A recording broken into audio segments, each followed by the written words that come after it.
안녕하세요, 황현태입니다. 다이너마이트를 발명한 노벨, 그죠? 엄청난 부자가 됐죠. 근데 그 알프레드 노벨이 어느 날 신문을 봅니다. 그때 충격을 받습니다. 헤드 타이틀에 죽음의 상인, 노벨 사망이란 기사를 보았기 때문입니다.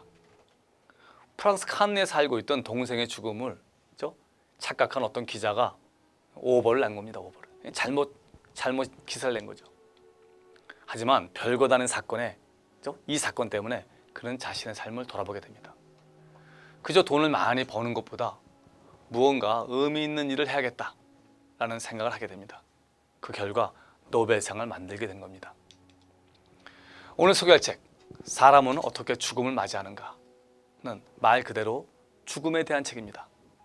이 책은 수십 년간 죽음을 지켜본 의사가 죽음에 대해 문제의식을 가지고 써내려간 글입니다. 그렇다고 단순하게 의학적으로 접근한 게 아닙니다. 자신을 키워준 할머니와 가장 친했던 형의 죽음을 옆에서 지켜보는 가족의 입장도 생생하게 그리고 있습니다. 여러분, 사람은 언젠가 죽습니다. 누구도 피해갈 수 없는 것이 바로 죽음입니다. 그렇지만 어떤 사람은 죽음에 대해 아예 생각하려 하지 않습니다. 왜? 두렵기 때문이죠. 하지만 죽음에 대해 냉정하게 생각해야 한다는 것이 저자의 주장입니다. 죽음에 대해 어떤 태도를 취하는가에 따라 삶에 대한 태도 역시 달라집니다. 특히 기업을 경영하는 사람이 죽음에 대해 어떤 생각을 갖고 있느냐는 중요합니다. 죽음에 대해 늘 생각하는 사람과 영원히 죽지 않을 것처럼 생각하는 사람은 경영 방식에 있어서도 큰 차이를 보입니다. 경영학의 아버지 피터 드러커는 자신에게 가장 큰 영향을 끼친 사람으로 중학교 때 담임 선생인 필리글라 신부님의 다음 말을 꼽고 있습니다. 너는 죽을 때 어떤 모습으로 기억되고 싶느냐? 라는 질문이죠. 여러분, 늙어서 죽는 것은 없습니다. 모든 죽음에는 병명이 있습니다. 만약 여러분이 죽음의 종류를 선택할 수 있다면 어떤 병을 선택하시겠습니까? 심장질환, 알츠하이머, 에이즈, 사고, 살인, 자살, 암. 예를 들어 알츠하이머 같은 병은요, 본인보다는요 주변 사람에게 엄청난 고통을 줍니다. 불행하게도 우리는 죽음의 종류를 선택할 수 없습니다. 죽음은 어느 날 조용히 우리 곁에 오기 때문입니다. 중요한 건 죽음이 가까이 왔을 때 어떤 생각과 행동을 취할 것이냐는 것입니다. 주변에 가까운 사람이 말기 암 진단을 받았다면 여러분은 어떻게 하시겠습니까? 항암 치료를 해도 가능성이 없다는 사실을 알리겠습니까? 1%의 가능성을 믿고 그 고통스러운 항암 치료를 받게 하시겠습니까? 아니면 남은 기간이라도 편안하게 살다 보내시겠습니까? 정말 어려운 결정입니다. 저자는 장암으로 가장 친했던 형이 죽어가는 것을 지켜봅니다. 의사로서 치료가 불가능하다, 남은 시간이 없다 라는 것을 알지만 저자는 끝내 그 사실을 밝히지 못합니다.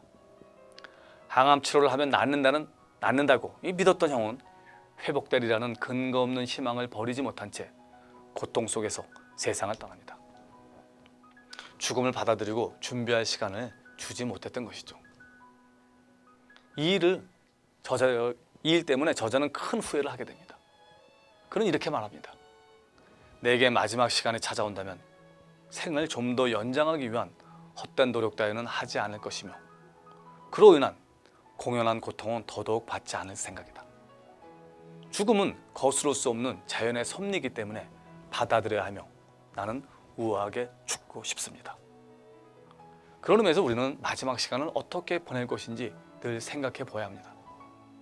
이 책에 이런 얘기가 나옵니다. 암에 걸린 49살의 한 변호사는 죽어가는 자신의 현실을 순순히 받아들입니다. 죽음이 멀지 않았다는 사실을 알게 된 그는 성탄절 파티를 성대하게 엽니다. 매년 성탄절 파티를 열었던 그는 마지막 성탄절에도 변함없이 친구들을 초대합니다. 진통제를 맞아가며 성대한 파티를 치러낸 그는 아내에게 말합니다. 당신 알아? 죽기 전까지 최대한 재미있게 살아야 된다고. 그는 두려움 속에 떨고 이를 부인하기보다는 남은 시간을 최대한 즐기기로 결심했던 것이죠. 무엇보다 죽음은 자연스럽게 받아들이는 것이 최선입니다. 우리 모두에게 죽음에 무르익어 찾아올 때가 되었어. 우리가 죽어야 다른 것들이 자라날 수 있습니다. 주어진 시간을 다 산 뒤에 남의 시간까지 타면서는 안 되겠죠. 제퍼슨이 말년에 친구인 존 애담스에게 쓴 편지입니다. 죽음에 대해 생각을 정리했고 받아들일 준비가 되었다는 것을 느낄 수 있습니다. 기업을 경영하는 CEO에게 죽음은 더 의미가 있습니다. 1년 후에 내가 죽는다고 생각하면 가치관이 달라지고 기업을 운영하는 방법이 변할 것입니다. 노벨이 죽음에 대한 기사를 보지 않았다면 아무도 그를 기억하지 않을 것입니다. 어떻게 죽을 것인가? 죽을 때 어떤 모습으로 기억되고 싶은가? 오늘날 기업을 경영하는 누구나 한 번쯤은 던져보아야 할 그런 질문이라고 생각합니다. 고맙습니다.